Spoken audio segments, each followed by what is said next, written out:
Vamos al paraíso. Vamos a hablar de una de las fábricas de colchones más avanzadas del continente que está siempre preocupada por el descanso de los peruanos.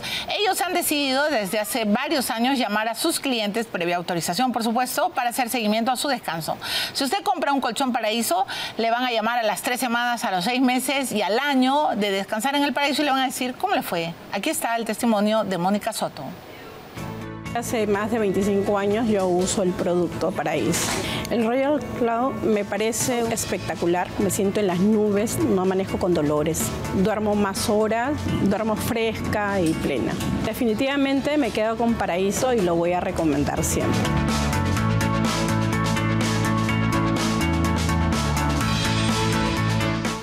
Bueno, Paraíso es diferente porque además tiene un laboratorio de colchones con doble acreditación nacional e internacional. Si estás pensando en comprar un colchón, tienes que visitar las tiendas de Paraíso.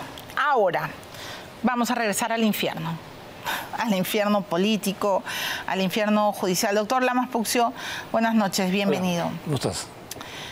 En verdad, ¿cómo está usted? Hoy día han detenido a un abogado penalista. Se supone que a uno de los mejores o más reconocidos, que ha sido fiscal, ¿no es cierto?, que sabe el tejimaneje. Y lo que han contado es que el agente René, que hoy ya no se sabe si es Colchado o Vica, en verdad eso es lo de menos, un agente llamado René, ha dicho que Mateo Castañeda quería ofrecerles el grado de general si es que ellos detenían, tapaban la investigación del hermano presidencial, ¿no? Porque eso, por supuesto, sube arriba, sube a la número 1. Y está en detención preliminar. Y luego el hermano presidencial sale como un pirañita, sale como un vulgar delincuente, tapado, como salen todos los delincuentes que se tapan hasta con su polo, ¿no? Se tapan la cara. Por Dios, ¿qué? ¿Estamos al final del túnel o estamos en la mitad? Yo creo que estamos inmersos dentro de un fenómeno que es secuencial y que no puede desaparecer de la noche a la mañana, porque el fenómeno de la corrupción, sus orígenes está plasmado en la forma y la manera como se hace política en el Perú. En otras palabras, como lo he manifestado en otras oportunidades, la partidocracia como la correa de transmisión de la corrupción. Todos estos fenómenos, estos casos de corrupción, por poner un corte de los últimos 20 años, en todos la partidocracia, los partidos han permitido que personajes vinculados a la corrupción gobiernen, sigan gobernando y se mantengan en esa circulación, partido tras partido. Y ahí están los resultados. Ya, pero hoy día el fenómeno es mucho más espectacular, porque hoy día estamos ante la espectacularización de la corrupción. Primero, todos graban, incluido un abogado que graba a Benavides. Agentes que graban y que tienen información, tienen chats, encima hasta comen picarones, ¿no? Porque esa es la prueba. Que han comido en un restaurante muy conocido de mariscos. Hay pruebas de que el señor abogado ofrecía cosas no santas para cortar la información y la investigación del hermano presidencial. Pero además, un agente, que es el agente René, se da el lujo de contar, como si fuera lo más normal, que le ha pasado información estratégica al general Morán, que no tiene vela en este entierro. Entonces, por supuesto, hay operadores, ¿no? Hay periodistas metidos en la colada que tendrán que explicar demasiadas cosas en toda la investigación que sigue la doctora Barreto. Pero ¿cómo entender que hay manos foráneas que meten, ¿no?, que meten las narices y que sacan la información como lo que estoy contando? Colchado es el papá, claro, el hijo, perdón, de Morán. ¿Y qué hace Morán en toda esta historia? Porque también creo que está siendo él investigado por otros temas. Ya, por supuesto, pero entonces, y aparte Morán tuvo que ver con el allanamiento de García y hoy sabemos que Gorriti brindó por la muerte de García. Entonces, la corrupción está presente, permanente y constantemente en todos todos estos casos, y su interés de la corrupción en el sistema de justicia es particularmente más relevante, porque esa corrupción lo que está buscando y orienta sus esfuerzos no solamente es en manipular el sistema de justicia, sino también dilatar, alargar en aras de lograr una dimensión importante de impunidad. El problema... O sea, es manejar información para advertir, claro, porque, al corrupto. Claro, porque además los procesos acá, los procesos penales duran tanto tiempo que es materialmente imposible poder manejar la información sobre los procesos, porque son juicios que duran 5 o 6 años, se vuelven a repetir, y además porque la justicia se ha politizado al haberse visto involucrados políticos, y se concibe en muchos casos la utilización de la justicia como una forma de desmerecer al adversario, involucrarlo en denuncias y en hechos de corrupción, y de esa manera orientar determinado tipo de intereses. Ya, pero a ver, hoy día la señora Boluarte no va a poder decir, ay, esto es un invento, una persecución, como su amigo Pedro Castillo, ¿no? Su propio abogado aparentemente ha ofrecido cosas no santas y se va a acoger a la colaboración eficaz. Eso la pone al filo del abismo. El vocero presidencial, porque resulta que ahora la presidenta ya no va a dar conferencias, ha dicho que no va a renunciar. Y por supuesto, todos los agentes de la izquierda y todos los caviares quieren que Dina se largue y se vaya hoy a su casa o a la cárcel y que haya elecciones. Pero ¿y cómo vamos a tener elecciones en esta situación? Yo creo que hay una presión periférica orientada a desmerecer la gobernabilidad, la presidencia, y empujar los acontecimientos a un acto electoral en situaciones totalmente adversas, frente a una partidocracia fraccionada. No existen partidos políticos, hay una serie de cuestionamientos sobre el sistema electoral y su transparencia, hay un interés de perpetuarse en el ejercicio de la función electoral, y por otro lado porque la población está totalmente desorientada y es objeto de manipulación frente a estos acontecimientos. Pero la vida se le ha complicado a la presidenta, ¿o no? Porque tiene la denuncia por los Rolex y las pulseras y todo lo que le ha regalado Corima. Siempre tuvo su vida complicada. Del momento que, imagínate, si a ti te hacen copartícipe de una investigación por lavado de activos frente a una organización criminal, pensar que su vida nunca estuvo complicada es una utopía. Pero Villanueva ha contado cómo le allanaron el camino y cómo Nieves se juntó Rolo, refréscame bien la memoria, pero en un restaurante argentino buscaba que Nieves y Jaime Villanueva, me parece que comieron juntos, seguramente una buena entraña o un bife ancho, no lo sé, y pedían que Dina Boluarte no estuviera en la investigación de Rafael Vela, y que él iba a usar su amistad con Rafael Vela para sacarla de la investigación de los dinámicos del centro. Entonces, Dina es parte de todo eso. Pero por supuesto, pero más culpa tienen los funcionarios que tienen dentro de sus labores investigar, que son los fiscales.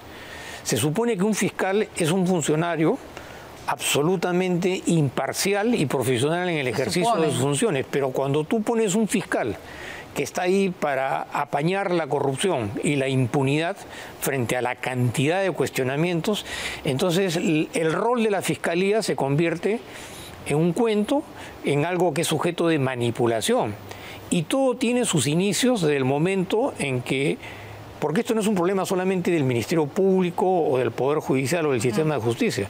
Esto tiene sus orígenes en el mismo Poder Ejecutivo de aquel entonces, que promulgó una ley y que el Congreso de aquel entonces, con una mayoría partidaria, aprobó una ley que ha sido la columna vertebral para desbaratar todo este esquema y favorecer. O sea, en otras palabras, la corrupción como metodología para fortalecerse, perpetuarse en el poder, manipular la información judicial dependiendo de las conveniencias o intereses que se logre, y en el camino van surgiendo una serie de personajes que están de una u otra manera entremezclados con temas de corrupción y mal ejercicio de la función. Ya, pero y en ese terreno, ¿cómo entender el rol de los fiscales? Por ejemplo, ayer dos poderosos trajinados además, ¿no? Con varios kilómetros de carrera en el Ministerio Público, como son Rafael Vela y José Domingo Pérez. Resulta que ayer a las 11:50 se acordaron que tenían que tener un abogado defensor. Claro, pero esos fiscales son intocables. Hasta ahora nadie los ha podido sacar, ni las mismas instituciones. ¿Por qué? Porque el sistema legal está planteado de tal manera y tienen tales contactos ¿Políticos?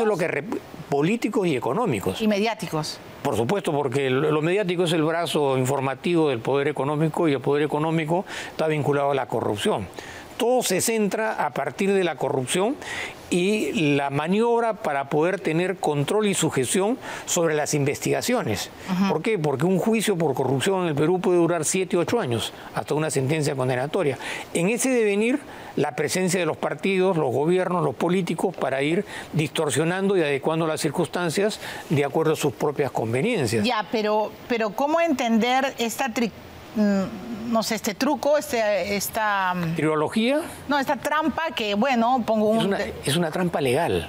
Ah, es una trampa, ¿no? Es una trampa, es una perversión del uso del Estado de Derecho. Muchas gracias. Es utilizar las leyes de manera perversa, abusando de la democracia, de las expectativas y de las prerrogativas que se utilizan para desmerecer el Estado de Derecho y para favorecer a unos cuantos y desmerecer a las grandes mayorías. Claro, porque yo en un momento determinado puedo decir, ay no, un momentito, yo no sé nada del caso, se tiene que suspender todo esto y usted no siga contando. Claro, y además está el rol de los abogados, porque los abogados son los que plantean las acciones, plantean las objeciones y están constante y permanentemente involucrados de diferentes perspectivas, tanto para favorecer la corrupción, como también hay que decirlo, para defender casos de corrupción. Ya, y en este camino, todo lo que tiene o lo que sabe, porque ya no sabemos ni siquiera qué tiene, ¿no? Hoy día, por lo menos, sabemos que ha mostrado 2 fotos. Estoy hablando del hombre, del tenor que comenzó a cantar, ¿no? Que es Villanueva y que es el que ha desatado, pues, toda esta guerra civil, no sé cómo llamarla, es esto que no se sabe, no tiene, no hay pronóstico para el final, pero él hoy día ha mostrado 2 fotos, una para demostrar su amistad con Gorriti, ha mostrado un libro donde él pues le dice con aprecio, amistad y un largo etcétera, y una foto donde él demuestra que en su casa estaba José Domingo Pérez con su esposa y con el asesor Miguel Girao, ¿correcto? Pero ¿qué no quiere que se sepan? Los fiscales, ¿qué no quieren que sepamos los peruanos? Si se hizo o no un cerco a Alan García, 1. Y hoy nos hemos enterado que Gorriti y Villanueva brindaron por la muerte de García y que incluso dijeron ganamos. Y por favor, Rolo, ¿podemos poner la contextualización que ha hecho Quique Montenegro para que el propio doctor Lamas Puccio opine? Porque se supone que Gorriti había dicho, si me hubieran contado, si yo hubiera sabido, yo le hubiera dado una tregua, ¿no es cierto? ¿Podemos poner lo que ha preparado Quique Montenegro? Si es que yo hubiera sabido qué iba a pasar, hubiera pedido una tregua para tratar de convencerlo de que no lo hiciera. El pasado 30 de enero, Jaime Villanueva, el ex asesor de la suspendida fiscal de la Nación, Patricia Benavides, aseguró que Rafael Ernesto Vela Barba y José Domingo Pérez Gómez actuaron coordinadamente con el activista de IDL, Gustavo Gorriti. Jaimito, he hablado con Gustavo y le he cobrado lo de Alan García, porque yo a él, a Gustavo, le di toda la información para acercar a García. La frase para acercar a García tiene relación con lo ocurrido el 15 de noviembre de 2018, cuando le solicitan impedimento de salida del país. Él viene cuando Alan estaba aquí. Gorriti saca un reportaje con los recibos del pago que Odebrecht había hecho por las conferencias de Alan García, en el mismo momento que Alan está en la citación con José Domingo Pérez. Esto señaló Villanueva en su declaración del 30 de enero de este año. El cerco empezó desde cuando se ordenó el impedimento de salir del país. ¿Qué papel cumplió el ex asesor de Palacio Luis Nava y Miguel Atala, el ex director de Petroperú, quien recientemente ratificó que entregó más de $1 millón a Alan García? La declaración que brindó a modo de confesión Fares Miguel Atala Herrera: señor fiscal, Tengo temor por lo que me pueda pasar a mi persona y familia. A fines de febrero de 2019, el Poder Judicial dictó 12 meses de impedimento de salida del país contra Samir Atala Nemi, hijo de Miguel Atala, en la investigación por el presunto delito de lavado de activos. Algunas interrogantes sobre este caso le formulamos a Julio Rodríguez, exabogado del exfuncionario de Petroperú. ¿Por qué usted deja la defensa de Atala?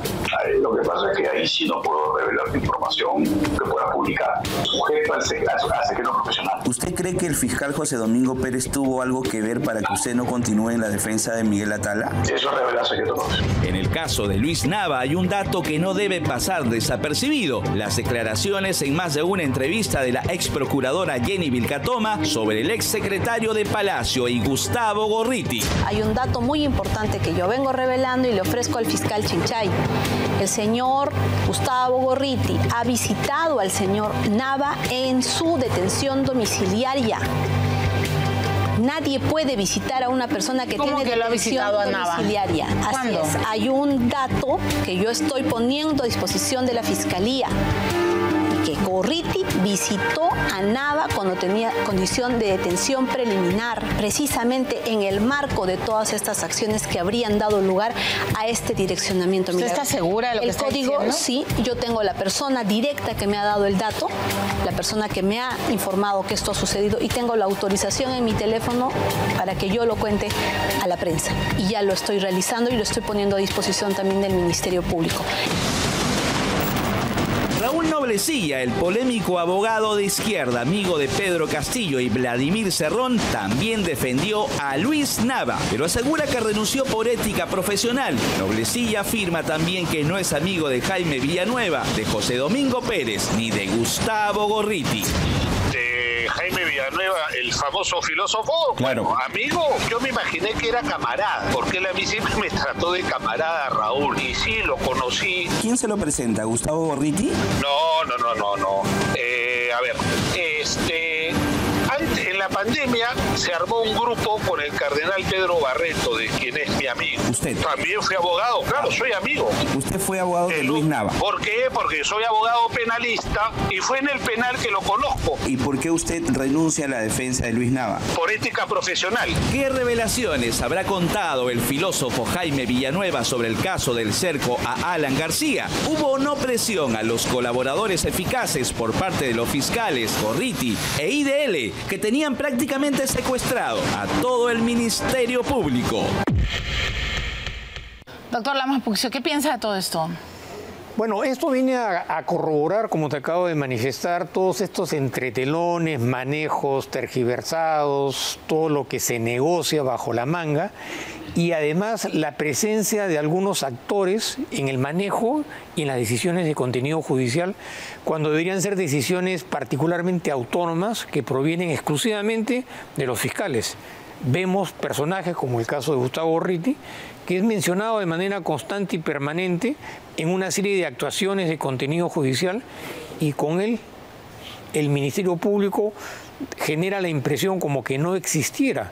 Claro, es intocable. ¿No? Es intocable porque frente a casos parecidos, similares o menos importantes, inmediatamente se ha procedido a una detención preliminar. O un allanamiento. Ni siquiera se ha hecho un allanamiento en el caso de él. Como en el caso de Juan Carlos Tafur. Claro. Entonces la pregunta es, ¿qué cosa debe haber acontecido para que el señor Gustavo Gorriti tenga ese estatus excepcional y privilegiado para que nadie lo toque, nadie lo investigue?